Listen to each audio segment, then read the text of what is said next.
কামারশালার টংটাং শব্দ জানান দিচ্ছে আসছে কোরবানি। কোরবানির ঈদকে ঘিরে যশোরের কামারশালাগুলোতে এখন ব্যস্ততার চরম সময়। ঈদের আর মাত্র 5 দিন বাকি থাকায় নতুন দা, বটি, চাপাতি ও ছুরি তৈরির পাশাপাশি পুরনো সরঞ্জামে শান দিতে ভিড় করছেন ক্রেতারা। শহরের পালবাড়ি, খয়েরতলা, আরবপুর, রেল রোড ও উপশহর সহ বিভিন্ন এলাকায় একই সঙ্গে অভয়নগর, চৌগাছা ও মনিরামপুরের কামারপাড়াগুলোতে সকাল থেকে রাত পর্যন্ত চলছে কর্মযজ্ঞ।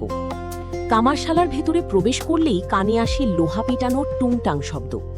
আগুনে লাল হয়ে ওঠা লোহাকে হাতুড়ির আঘাতে আকার দেওয়া, এরপর মেশিনে শান দিয়ে তৈরি করা হচ্ছে কোরবানির প্রয়োজনীয় সরঞ্জাম।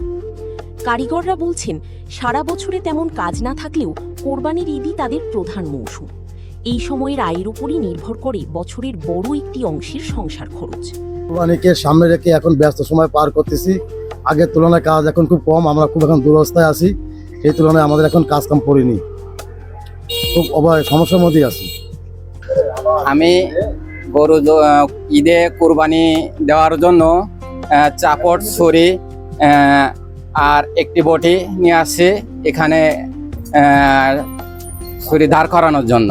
মূলত গত বছর চেয়ে এবছর কাজ খুব কম, তারপরও টুকটাক যা আছে চলতে পারি। কিন্তু সমস্যা হলো একটাই, যে আমাদের কয়লার দাম, লোহার দাম অতিরিক্ত বেশি, যার কারণে আমাদের ব্যবসাটা এই পরিস্থিতিতে আছে।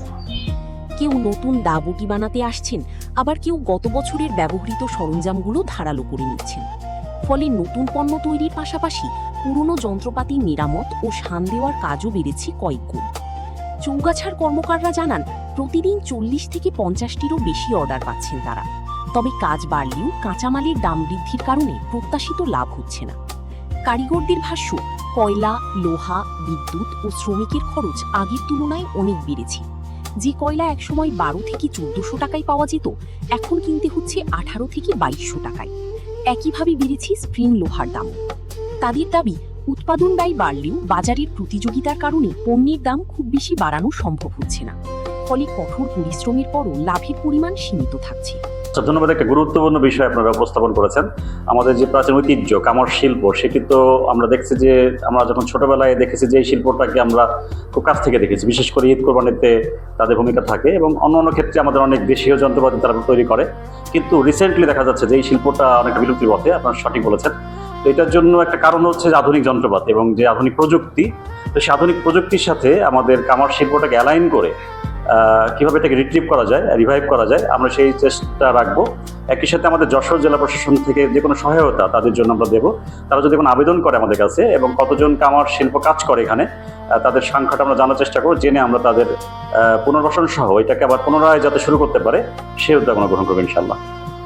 এদিকে ক্রেতাদেরকে প্রয়োজনীয় সরঞ্জাম প্রস্তুত করতে ব্যস্ত, আবার কেউ দাম বৃদ্ধি নিয়ে অসন্তোষ প্রকাশ করছেন।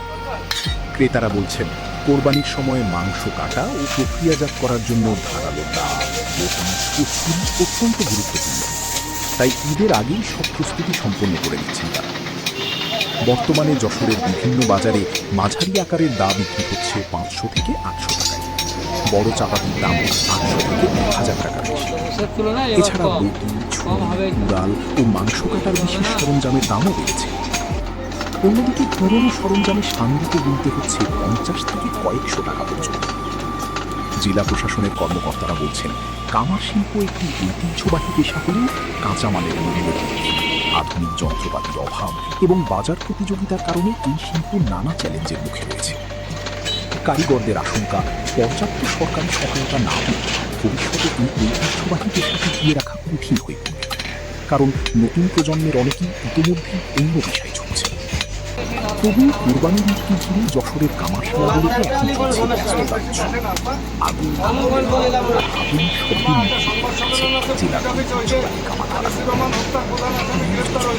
বাংলার